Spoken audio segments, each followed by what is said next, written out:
Want to watch the 2026 World Cup without paying for expensive streaming packages? You don't have to line the pockets of major networks. There are plenty of official, 100% legal free broadcasters around the world showing all 104 matches. All you need to do is use your VPN to connect to these specific countries. Let's break them down one by one.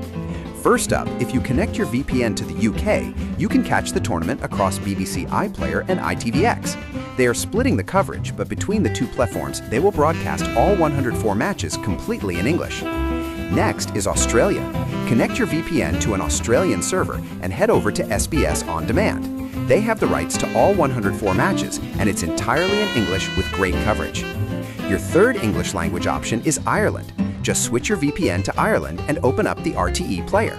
Like the others, they'll be streaming all 104 matches live and free. If you want a super smooth streaming experience without even dealing with a traditional website, connect your VPN to Brazil.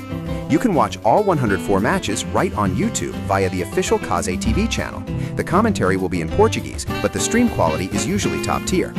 Moving into Europe, if you connect to an Austrian server, you can watch the games via TVthek and ServusTV. They are splitting the 104 match schedule, and the commentary will be in German. Next, we have Poland.